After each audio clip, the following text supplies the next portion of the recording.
Shalom saudara semua. Shalom. Salam damai sejahtera buat kita semua. Amin. Amin. Tuhan Yesus begitu baik. Kalau kita boleh ada sampai hari ini, semua karena kasih setia Tuhan. Amin. Yes, amin. Mari malam hari ini kita mau mulai ibadah rumah doa. Dimanapun saudara berada, di rumah-rumah, dimanapun saudara berada, kami mau mengundang saudara untuk mempersiapkan waktu, pikiran, dan hati untuk kita boleh memuji Tuhan, menyembah Tuhan bersama-sama. Amin. Amin. Mari kita undang Roh Kudus, biar penuhi hati setiap kami. Roh Kudus boleh hadir di tengah-tengah kami. Yes. Yang Roh Kudus bekerja untuk menjamah setiap kami. Biarlah ibadah malam hari ini, ibadah rumah doa yang boleh menguatkan, yang boleh menghibur, yang boleh memberi pemulihan bagi setiap orang yang membutuhkan. Amin. Amin. Mari kita mulai. Kita mau memuji menyembah Dia.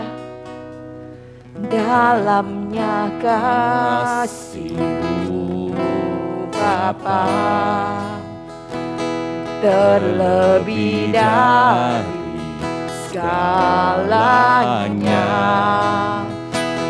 pengorbanan yang termulia, selamatkanku dengan darah yang tercurah. Ampuniku atas dosa, ku bersujud kepadamu, oh Yesusku.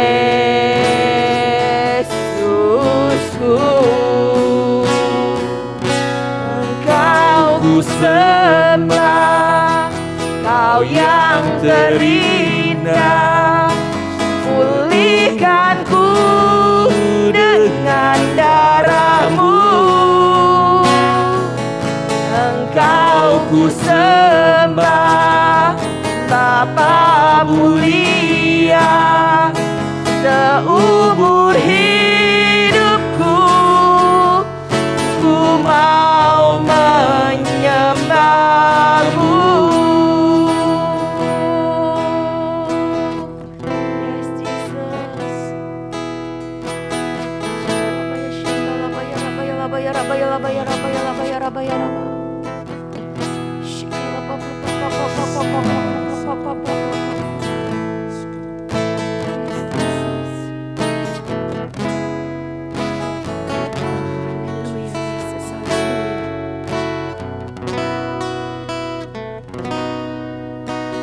Dalamnya kasih-Mu Bapa,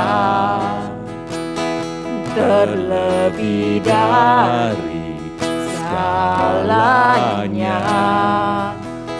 pengorbanan yang termulia, selamatkanku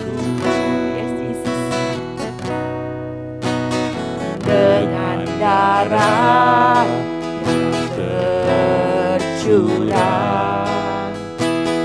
Ampuniku atas dosa, ku bersujud kepadamu, oh Yesusku.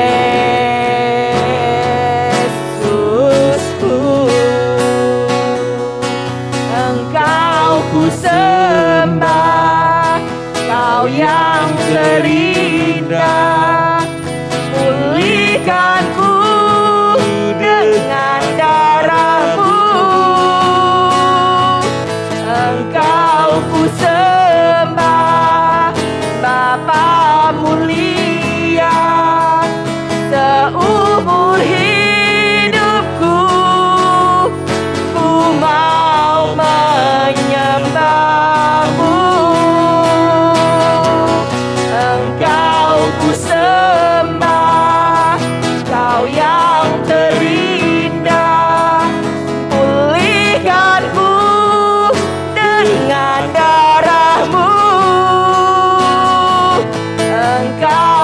sembah Bapa mulia.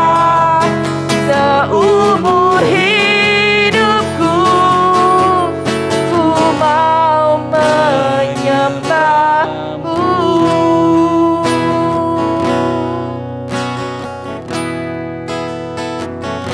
Engkau ku sembah, Kau yang terindah. Pulihkanku dengan darah-Mu. Engkau ku sembah Bapa mulia.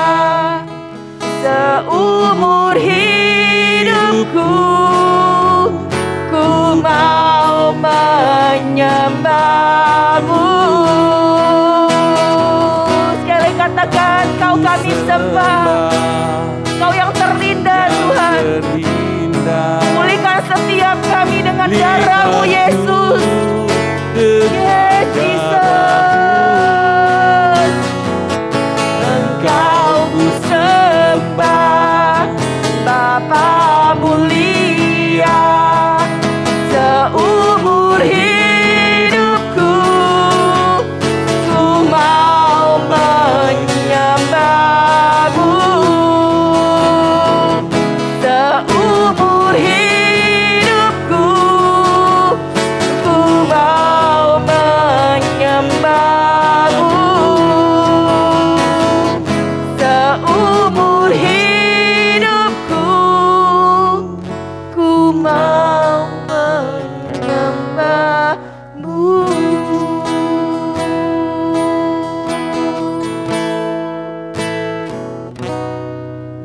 Biarawan kemuliaan-Mu turunlah memenuhi bait suci-Mu. Curahkanlah Roh Kudus-Mu memenuhi hatiku. Rohku sujud menyembah-Mu.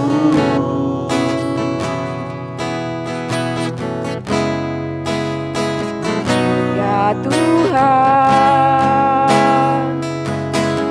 ku rindukan hadirat-Mu memenuhi hatiku. Rohku sujud menyembah-Mu. Ya Tuhan, ku rindukan hadirat-Mu memenuhi hatiku. Rohku sujud menyembah-Mu. Biarawan kemuliaan-Mu turunlah memenuhi bait suci-Mu. Curahkanlah Roh Kudus-Mu memenuhi hatiku. Biarawan kemuliaan-Mu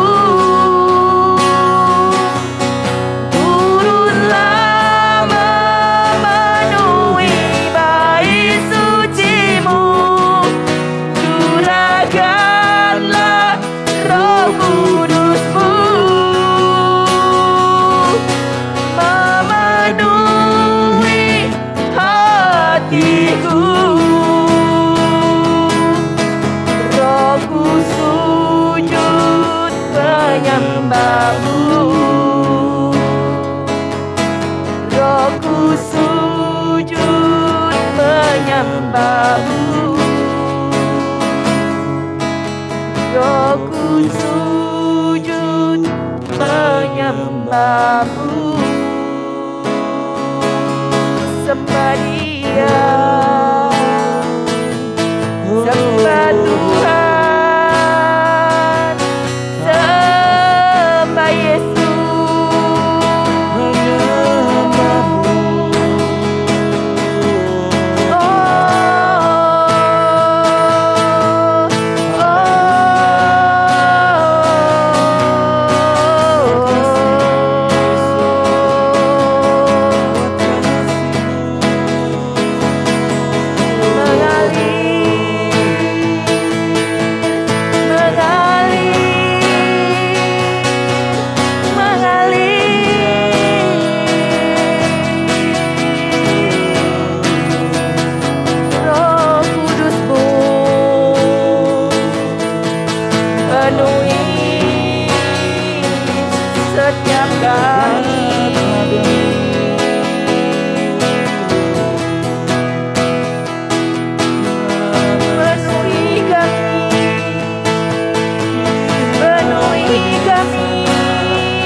Biar awan kemuliaan penuhi setiap kami, kemuliaan-Mu di tempat ini. Kami rindukan, kami rindukan.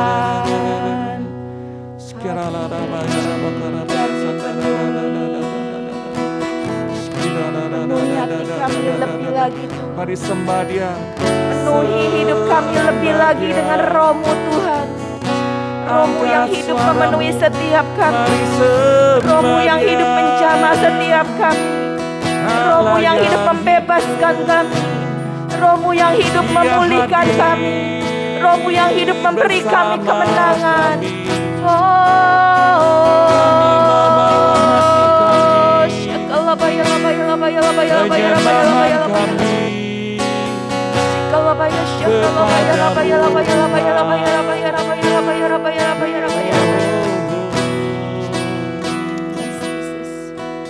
Tuhan, kami tahu Tuhan Kau hadir bersama kami di malam hari ini ya Tuhan. Yes. Nama-Mu yang ajaib Tuhan, nama-Mu yang perkasa Tuhan. Engkau mampu melakukan segala perkara-perkara yang besar Tuhan. Kami bersyukur Tuhan. Biar malam hari ini Tuhan, kami mau menikmati, kami mengalami Tuhan pemulihan daripada-Mu ya Tuhan.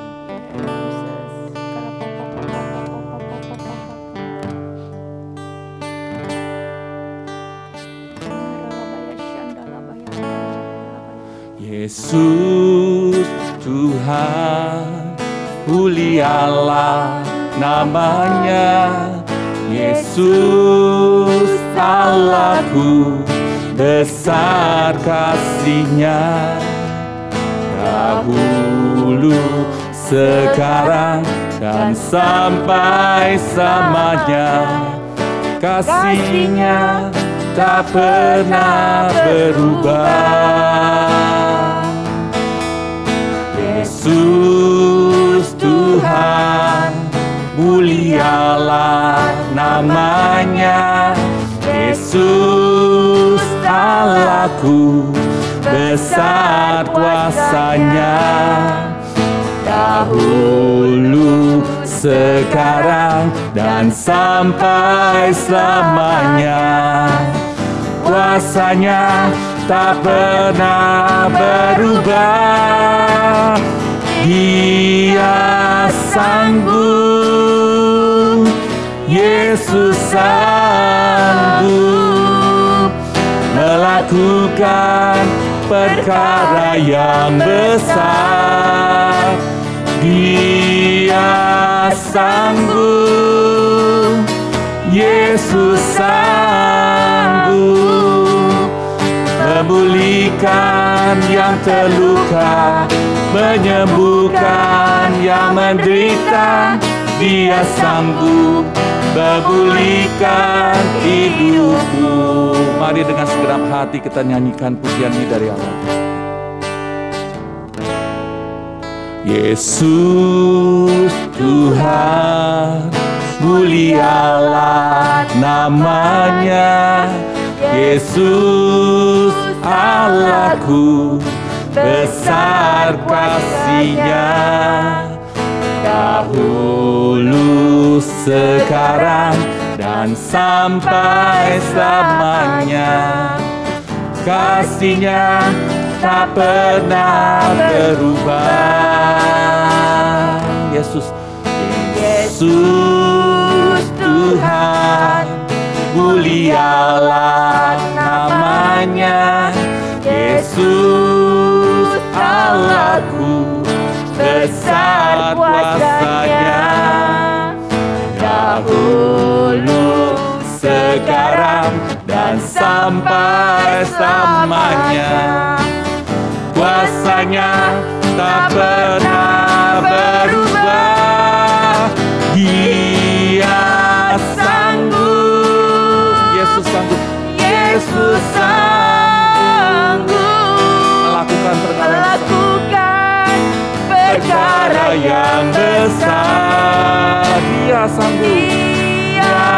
sanggup, Yesus sanggup memulihkan yang terluka, menyembuhkan yang menderita. Dia sanggup memulihkan hidupku. Dia sanggup, Yesus sanggup melakukan perkara yang besar. Dia sanggup, Yesus sanggup memulihkan yang terluka, menyembuhkan yang menderita. Dia sanggup memulihkan hidupku. Yesus sanggup, Dia sanggup, Yesus sanggup di hidup setiap melakukan perkara yang besar.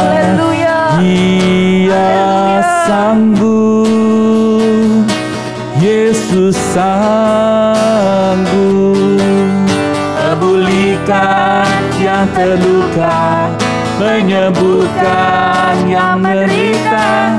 Dia sanggup memulihkan hidupku.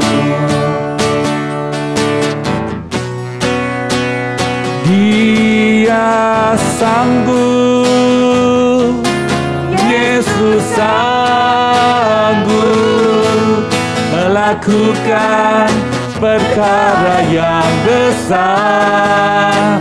Dia sanggup, Yesus sanggup memulihkan yang terluka, menyembuhkan yang menderita. Dia sanggup memulihkan hidupku. Dia sanggup memulihkan hidupku. Dia sanggup memulihkan hidupmu. Yesus sanggup, Dia sanggup melakukan perkara yang besar. Oh,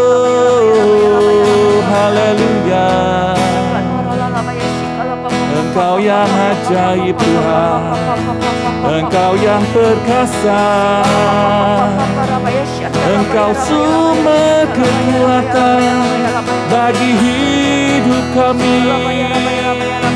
Kami takkan takut, sebab Kau bersama dengan kami Tuhan.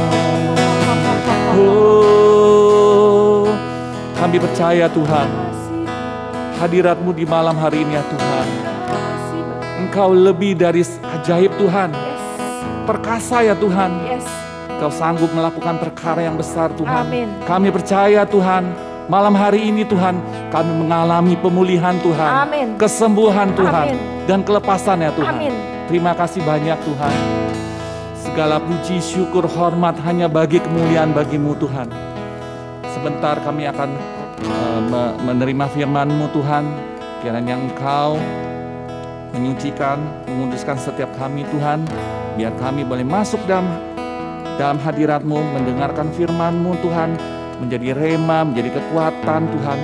Dan benihnya bertumbuh dalam setiap kehidupan kami Tuhan. Terima kasih banyak Tuhan. Hanya dalam nama Yesus. Haleluya. Amin.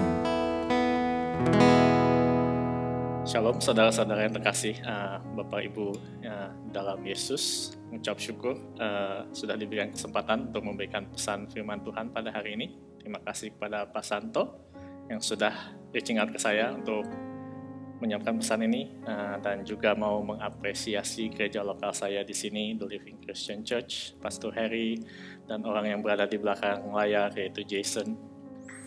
Kita berikan apresiasi kepada mereka karena video ini tidak akan bisa ada tanpa bantuan dan support dari mereka. Pada hari ini saya mau menyampaikan pesan tentang pause, yaitu bagaimana kita harus beristirahat. Karena kita hidup di dunia yang dimana semua orang itu sangat sibuk. Sibuk mau mencapai sebuah kesuksesan, mencapai sebuah pencapaian yang sebenarnya mempush orang untuk sangat sibuk dalam kehidupan ini. Dan mereka melupakan sesuatu yang sangat penting, yaitu adalah beristirahat. Sebelum memulai, saya mau bertanya, yaitu adalah mengenai tidur. Tidur, apakah itu sebuah keputusan?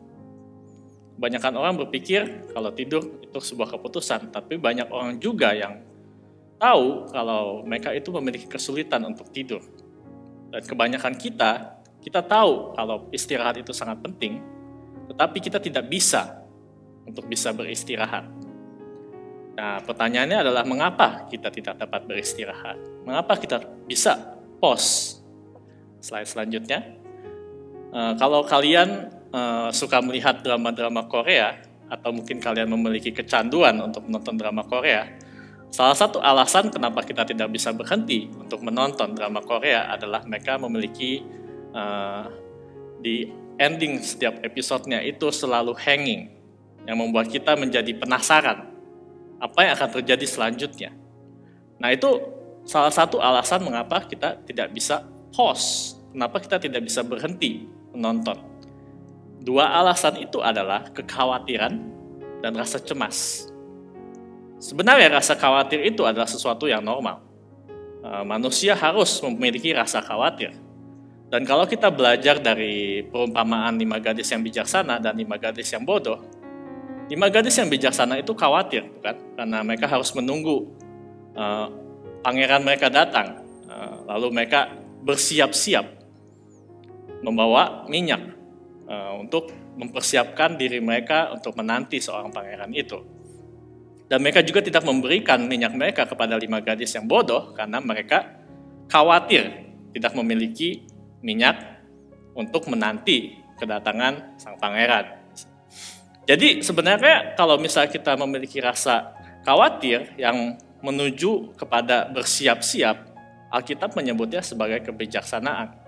Tapi ada rasa khawatir yang terlalu berlebihan dengan dosis yang sangat berlebihan, dan rasa khawatir yang tidak tepat pada hal-hal yang tidak tepat, itulah yang harus kita jaga. Yesus mengajarkan di Matiusnya yang ke-6 ayat ke-25 dikatakan, "Karena itu aku berkata kepadamu, janganlah khawatir akan hidupmu, akan apa yang hendak kamu makan atau minum, dan janganlah khawatir pula akan tubuhmu, akan apa yang hendak kamu pakai. Bukankah hidup itu lebih penting daripada makanan dan tubuh itu lebih penting daripada pakaian? Di sini Yesus berkata bukannya janganlah khawatir akan semua hal. Dia berkata jangan khawatir akan hidupmu, apa yang akan kamu makan dan minum daripada tubuhmu. Jadi ada hal-hal yang perlu kita khawatirkan dan ada hal-hal yang tidak perlu kita khawatirkan. Ada dosis yang tepat untuk kekhawatiran, ada dosis yang tidak tepat untuk kekhawatiran.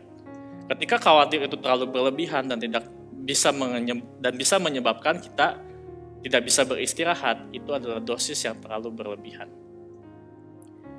Saya percaya kalau rasa khawatir itu sangat berhubungan erat dengan apa yang Yesus katakan di ayat-ayat sebelumnya.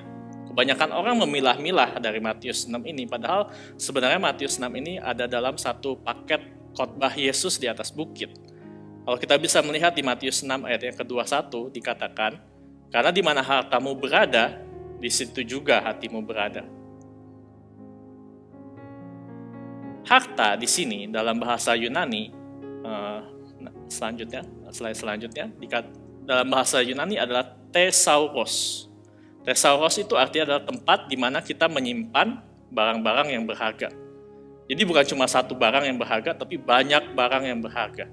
Dan di dalam kehidupan kita, saya yakin dan percaya kalau kita memiliki barang-barang atau hal-hal yang kita pikir itu adalah sangat berharga.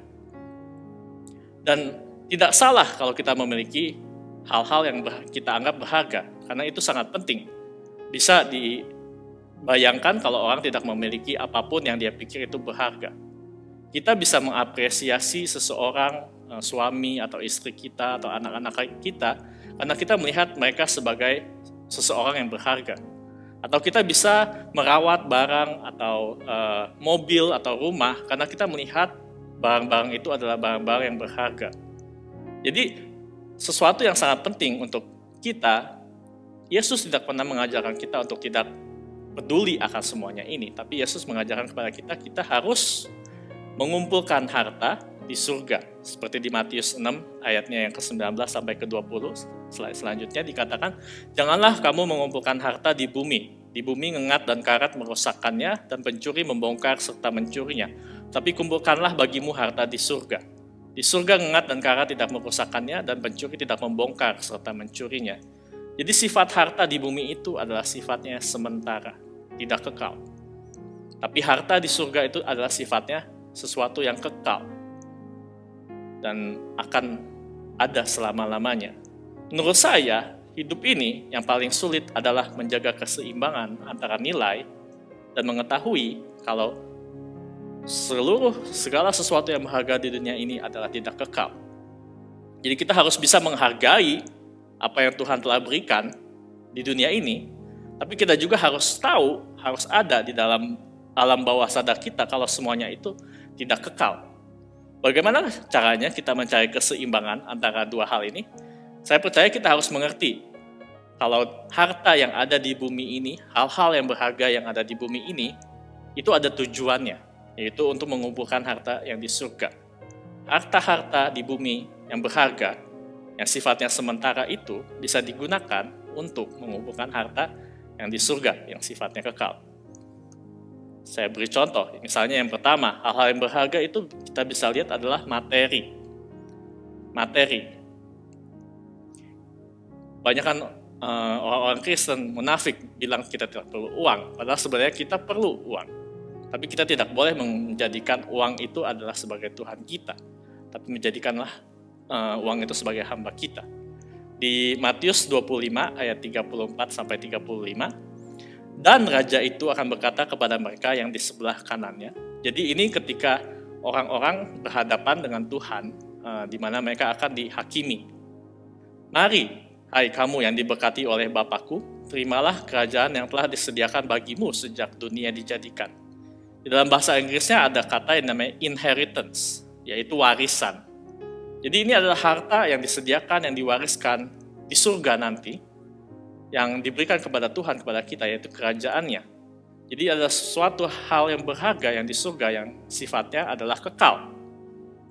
Bagaimana cara mendapatkannya? Yesus berkata, sebab ketika aku lapar, kamu memberi aku makan. Ketika aku haus, kamu memberi aku minum. Ketika aku seorang asing, kamu memberi aku tumpangan. Jadi hal-hal yang ada sekarang ini, di dunia ini, yang sifatnya sementara, ketika kita menggunakannya untuk memberkati orang lain, itu sebenarnya kita menggunakannya untuk mengumpulkan harta di surga. Sebab di ayat selanjutnya dikatakan, kapan kami melihat kamu haus? Kapan kami melihat kamu lapar? Yesus berkata, ketika kamu melakukannya ini kepada orang-orang yang paling terhina, yang paling kecil di antara kalian, kamu melakukannya kepadaku. Jadi ketika kita memberi makan kepada orang-orang yang tidak dilihat oleh manusia, atau kita memberi minum, atau kita memberi tempat bagi mereka yang dibilang hina oleh manusia, itu sebenarnya kita mengumpulkan harta yang ada di surga. Nah, tetapi ini adalah satu kebenaran yang orang-orang mungkin tidak mengerti, yaitu adalah kita tidak bisa memberi apa yang tidak kita miliki. Jadi kita harus memberi dengan hikmat dan dengan guidance dari Roh Kudus. Kalau ketika kita melihat ada orang lapar, tapi kita tidak punya makanan, kita tidak bisa memberi makanan, bukan? Kalau kita melihat ada orang haus, tapi kita tidak memiliki minuman, kita tidak bisa memberi mereka minum, bukan? Kalau kita mau mengundang orang datang, tapi kita tidak punya rumah, kita tidak bisa mengundang mereka datang ke rumah kita. Jadi kita boleh untuk menyimpan. Kalau misalnya orang Kristen bilang, oh berikan semuanya kepada orang-orang, kita tidak pernah tahu kapan kesempatan kita datang untuk memberikan apa yang kita punya kepada orang untuk mengumpulkan harta di surga. Contoh yang paling konkretnya adalah mobil. Ini mobil saya yang lama, yaitu Toyota, dan sekarang yang baru adalah Tesla. Tentu saja kita bisa tahu kalau nilai harganya lebih mahal yang Tesla. Tapi kalau dipikir-pikir, ketika saya membuat khotbah ini, mobil saya yang Toyota ini sudah mengumpulkan banyak harta di surga dibandingkan dengan mobil yang ini, walaupun harganya lebih mahal. Karena yang ini sudah menjemput banyak orang untuk datang ke gereja, juga sudah menjemput banyak orang untuk datang ke family cell, atau di sini kita namakan hotspot, small group. Yang ini belum pernah digunakan sama sekali. Nah, makanya waktu saya menyiapkan khotbah ini, Tuhan menegur saya. Karena kekhawatiran lebih banyak pada mobil yang ini. Karena saya tahu ini lebih berharga. Jadi ketika parkir, saya sangat hati-hati dengan mobil yang ini. Dengan mobil yang ini, tidak ada rasa khawatir sama sekali. Karena saya tahu untuk membenarkannya juga tidak akan sangat mahal. Jadi, dalam hidup ini kita harus memiliki rasa khawatir yang benar. Karena slide selanjutnya, dengan materi yang kita punya, apakah kita khawatir kehilangan materi-materi tersebut? Apakah kita lebih khawatir kita kehilangan mobil, kita kehilangan rumah, kita kehilangan uang, ataukah kita lebih khawatir segala sesuatu yang kita punya, mobil, rumah itu digunakan untuk mengumpulkan harta di surga, untuk menjemput seseorang, atau untuk mengundang orang datang, atau untuk memberi makanan, memberikan minuman?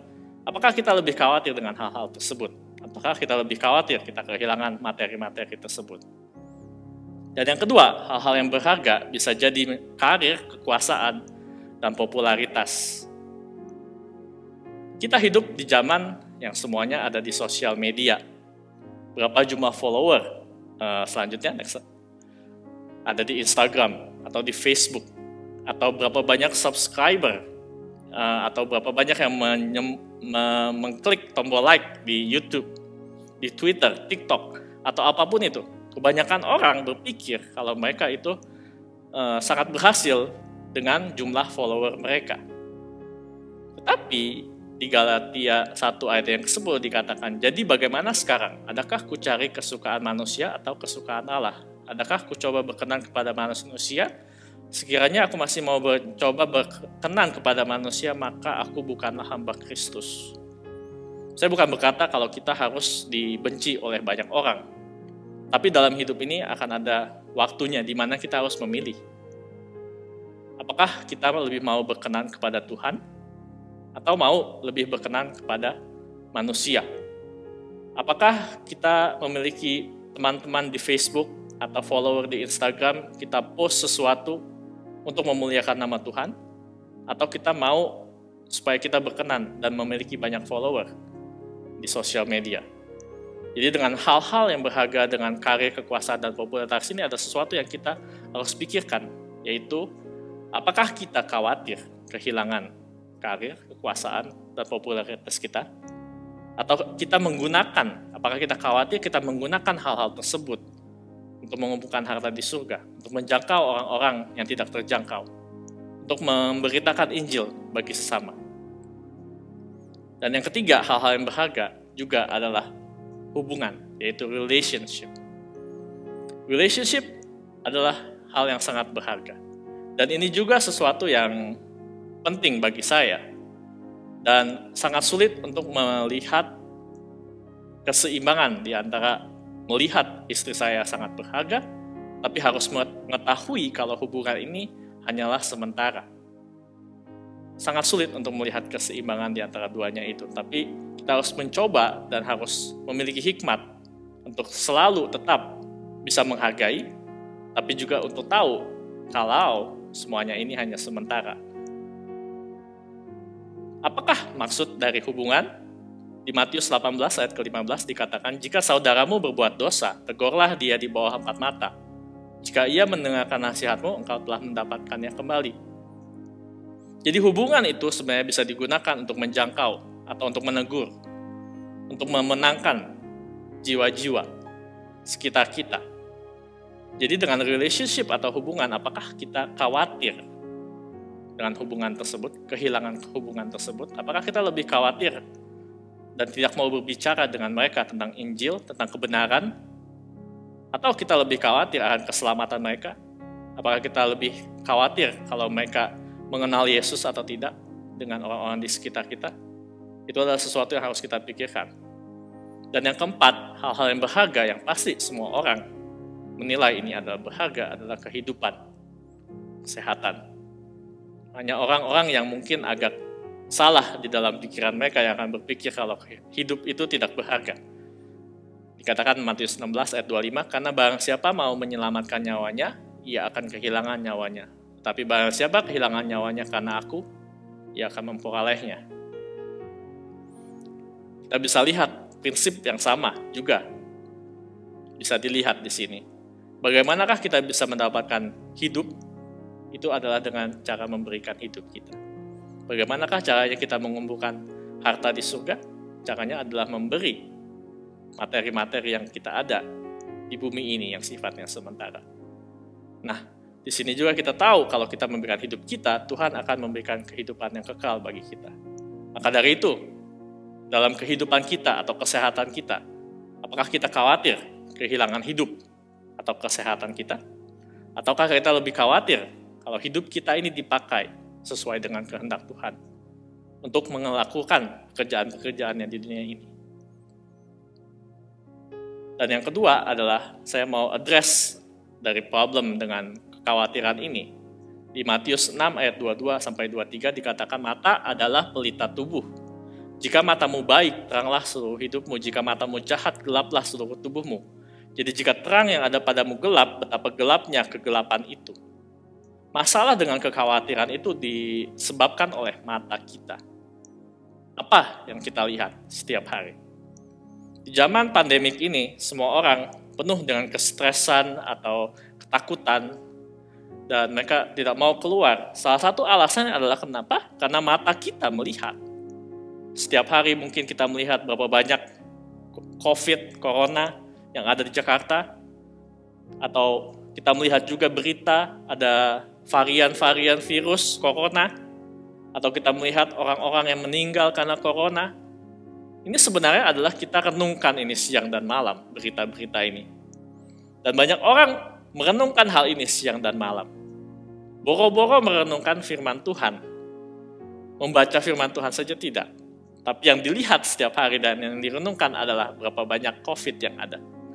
Tidak aneh kalau orang bisa sangat stres, sangat ketakutan, Lalu mereka bingung, kenapa mereka sangat stres dan ketakutan? Karena yang mereka lihat dan yang mereka renungkan adalah hal-hal ini, problem-problem yang ada di dunia. Jadi, menurut saya lebih baik kita bukannya masa bodoh dengan hal-hal tersebut, tapi yang harus kita renungkan adalah firman Tuhan.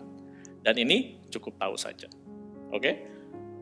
Matius 6 ayat yang ke-24 dikatakan, tak seorang pun dapat mengabdi kepada dua tuan, karena jika demikian ia akan membenci yang seorang dan mengasihi yang lain, atau ia akan setia kepada yang seorang dan yang tidak mengindahkan yang lain. Kamu tidak dapat mengabdi kepada Allah dan kepada Mamon. Nah, di ayat yang ini rasanya Yesus ini loncat-loncat, kayak nggak nyambung gitu. Soalnya kita bisa mengerti kan tadi kenapa kita tidak khawatir dan nilai-nilai yang berharga. Lalu tiba-tiba Yesus berkata, kamu tidak bisa mengabdi pada dua tuan. Kamu tidak bisa mengabdi kepada Allah dan Mamon. Apa hubungannya dengan kekhawatiran? Mamon di sini dalam bahasa Aramaiknya itu berasal dari kata aman. Kalau orang Indonesia bisa langsung mengerti, aman itu bisa diartikan adalah apa yang kita andalkan atau yang kita percaya. Jadi kebanyakan orang translate Matius 6 ayat 24 itu kepada Allah dan kepada uang. Sebenarnya itu bukan hanya uang, karena kata yang digunakan adalah mamon. Dan mamon itu berasal dari kata apa yang kita andalkan atau percaya. Jadi kalau mau ditranslate dengan akurat, mungkin kita bisa katakan kamu tidak dapat mengabdi kepada Tuhan dan kepada apapun yang kamu percaya kecuali Tuhan. Apapun yang kita pikir kita bisa andalkan kecuali Tuhan. Dan uang adalah salah satunya, materi. Dan juga popularitas, kekuasaan, dan karir kita mungkin adalah salah satunya. Dan hubungan juga bisa menjadi sesuatu yang kita andalkan atau yang kita percaya. Atau yang tadi yang keempat adalah mungkin kita percaya dengan hidup kita sendiri. Jadi di sini bisa diartikan oleh 4 hal tersebut juga. Dan yang saya mau katakan adalah kalau kita fokus, mata kita fokus pada hal-hal lain selain daripada Tuhan, kita akan khawatir. Kenapa saya bilang seperti itu? Saya akan memberikan sedikit ilustrasi. Jadi kalau kita fokus ke botol ini, fokus ke botol ini, oke? Lalu kita lihat dunia ini sedang bergoncang, jumlah COVID, atau ada yang jatuh, oke? Jatuh kalau kita fokus ke situ. Jadi yang mau saya ilustrasikan adalah ketika kita fokus kepada dunia yang sifatnya ini adalah tidak pasti, banyak ketidakpastian, banyak kekhawatiran, pasti kita akan khawatir. Karena semuanya ini tidak pasti. Hanya ada satu dasar yang teguh, yang tidak pernah berubah, yang sama, yang tetap setia. Dari awal kejadian dunia diciptakan sampai sekarang, dia tetap sama. Di Ibrani 13 ayat ke-8 dikatakan Yesus Kristus tetap sama, baik kemarin maupun hari ini sampai selama-lamanya. Dan di 2 Timotius 2 ayat 13 dikatakan jika kita tidak setia, dia tetap setia. Karena dia tidak dapat menyangkal dirinya. Jadi kalau kita fokuskan mata kita pada Tuhan Yesus, di mana yang adalah dasar yang teguh, yang tidak pernah berubah, yang setia dari dulu sampai sekarang dan sampai selama-lamanya, percayalah, kita tidak akan banyak khawatir. Karena kita tahu dia adalah dasar yang teguh dan kata-katanya itu bisa dipercaya. Untuk menutup ini, salah satu cara mengapa kita tidak bisa berhenti dan beristirahat adalah karena kita tidak tahu akhirnya. Kalau kita tahu akhir cerita dari Korea, dari drama-drama Korea itu, kita tidak akan khawatir kalau kita tiba-tiba melihat mereka lagi berantem, atau mungkin pemeran wanitanya tiba-tiba meninggal. Kita tidak akan khawatir. Kenapa? Karena kita tahu pada akhirnya mereka akan bersama-sama. Demikian juga dalam hidup kita. Kalau kita tahu akhirnya. Dan Tuhan sudah menuliskan dan sudah memberikan akhirnya. Kalau kita akan bersama-sama bertemu dengan Dia di awan-awan. Dan kita akan bersama-sama dengan Dia untuk selama-lamanya. Ketika kita melihat banyak goncangan kehidupan di dunia ini, bahkan maut, kita tidak akan khawatir. Karena kita tahu pada akhirnya kita akan bersama-sama dengan Dia, bertemu dengan Dia. Dan kita akan mendapat apa yang Dia janjikan, warisan kerajaan Allah. Saya harap itu memberkati saudara-saudara. Tuhan Yesus memberkati. Bapa kami yang bertahta di dalam kerajaan sorga, Bapa yang kami kenal di dalam nama Tuhan Yesus Kristus, Allah yang baik, Allah yang luar biasa ya Tuhan. Pada malam hari ini Tuhan kami mengucap syukur dan terima kasih Tuhan untuk segala kebaikan-Mu Tuhan, untuk segala kasih setia-Mu Tuhan, pemeliharaan-Mu Tuhan sampai pada saat ini ya Bapa. Semua karena Engkau, semua karena kebaikan-kebaikan-Mu ya Tuhan atas hidup kami semua umat-Mu ya Bapa. Terima kasih Tuhan Yesus, terima kasih. Kami minta Tuhan, biarlah Tuhan pada malam hari ini Kau curahkan belas kasihan-Mu Tuhan, turun ke atas kami semua, ke atas bangsa kami Indonesia. Biarlah Indonesia ya Tuhan penuh dengan kemuliaan-Mu Tuhan. Indonesia penuh dengan orang-orang percaya kepadamu. Indonesia diberkati, Indonesia Tuhan dituai Tuhan, jiwa-jiwa mereka Tuhan dapat dituai Tuhan, dan pakai Indonesia menjadi alat kemuliaan-Mu Tuhan, menjadi pusat healing-Mu ya Tuhan buat bangsa-bangsa ya Tuhan. Tuhan berkati Indonesia ya Tuhan, banyak Tuhan jiwa-jiwa yang diselamatkan Tuhan, dari utara, timur, selatan dan barat. Penuaian jiwa terjadi, keselamatan terjadi ya Tuhan dalam nama Yesus. Tuhan menjelang Tuhan perayaan Pentakosta ketiga ini ya Tuhan, Tuhan biarlah Engkau Tuhan akan membangkitkan roh Tuhan setiap pribadi Tuhan umat-Mu ya Bapa. Bangkitkan iman percaya umat-Mu ya Bapa dengan sungguh-sungguh Tuhan, dengan penuh Tuhan semangat, dengan penuh urapan yang berapi-api Tuhan untuk pelayanan lebih lagi di dalam Engkau ya Tuhan. Tuhan terima kasih Bapa, terima kasih Tuhan. Biarlah Engkau bangkitkan anak-anak muda Tuhan, untuk Kau pakai Tuhan, Kau persiapkan untuk menuai jiwa-jiwa di akhir zaman ini Tuhan, di Pentakosta yang ketiga dan yang terakhir ya Tuhan. Tuhan kami percaya Tuhan saat ini Tuhan, orang-orang ya Tuhan, anak-anak muda dan juga seluruh hamba-hamba-Mu Tuhan, Engkau pakai, Engkau sedang Tuhan persiapkan, bahkan Tuhan Engkau sudah ya Bapa berkati, mengurapi untuk menuai jiwa-jiwa ya Tuhan di akhir zaman ini ya Bapa, dari utara, timur, selatan dan barat. Banyak jiwa-jiwa Tuhan dimenangkan Tuhan, di rumah-rumah, di jalan-jalan, di setiap komunitas dan dimanapun mereka berada ya Tuhan. Saat ini mereka Tuhan yang Tuhan bimbang hati, yang tidak mengerti, bahkan yang telah jauh daripada-Mu Tuhan. Tuhan panggil mereka Tuhan kembali Tuhan, jangan sampai mereka binasa ya Tuhan. Tuhan selamatkan Tuhan, biarlah belas kasihan-Mu turun atas mereka ya Bapa. Terima kasih Bapa, terima kasih. Kami percaya Tuhan, penuaian jiwa Tuhan terjadi Tuhan saat ini ya Bapa. Terima kasih Tuhan, selamatkan mereka ya Bapa, di rumah-rumah, di jalan-jalan, di setiap komunitas. Tuhan penuaian dan pertobatan terjadi di dalam nama Yesus Tuhan.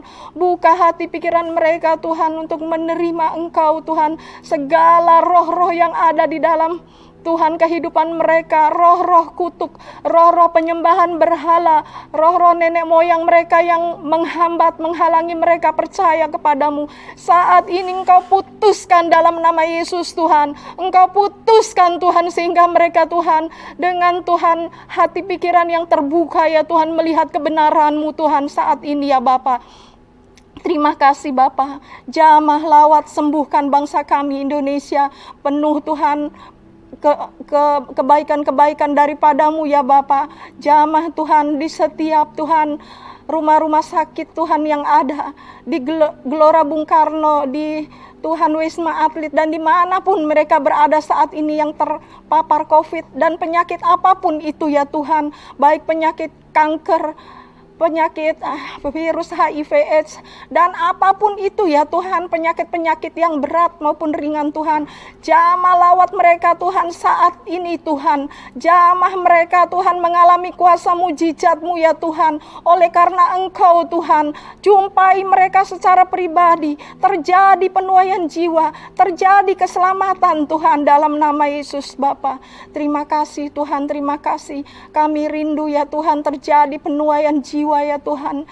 Kami rindu ya Bapa di setiap bangsa-bangsa yang ada ya Tuhan. Tuhan, biarlah Tuhan urapan-Mu Tuhan mengalir Tuhan. Selamatkan bangsa-bangsa ya Tuhan yang belum mengenal padamu Tuhan. Selamatkan mereka ya Bapa dari Tuhan pelosok-pelosok Tuhan, daerah-daerah terpencil, bahkan dari bangsa-bangsa yang Tuhan saat ini masih Tuhan belum mengenal Engkau sama sekali ya Bapa. Tuai jiwa-jiwa mereka ya Bapa.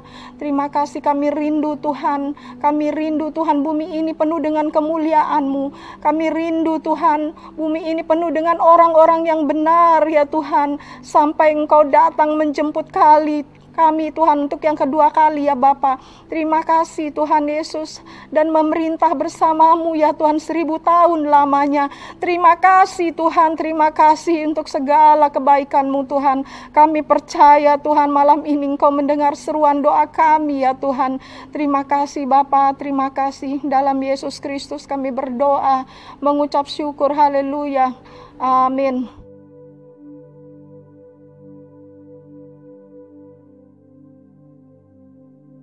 Saudara, kita mau membawa persembahan kita kepada Tuhan.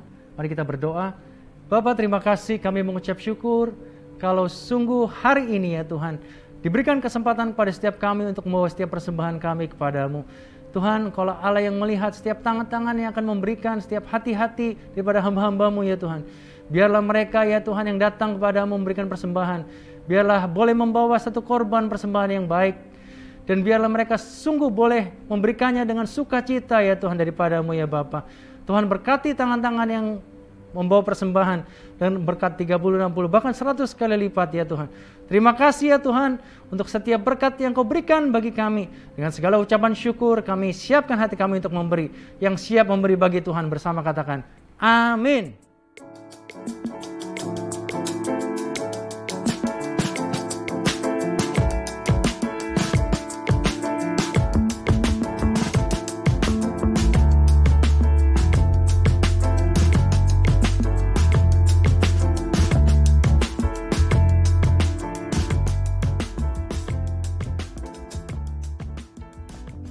Angkat kedua tanganmu saudara dan siapkan hatimu untuk terima berkat Tuhan. Kiranya berkat daripada Allah Bapa, berkat Allah segala terang, berkat yang berkelimpahan, yang dicurahkan kepada setiap umatnya, di dalam kasih Tuhan kita Yesus Kristus, di dalam kekuatan, perlindungan, penyertaan, dan persekutuan yang manis segala Roh Kudus, tercurah atas seluruh kehidupan kita semuanya, bahkan seluruh keluarga kita, mulai hari ini bahkan sampai selamanya. Setiap kita yang telah diberkati Tuhan dan percaya dengan iman, kita katakan amin. Shalom, Tuhan Yesus memberkati.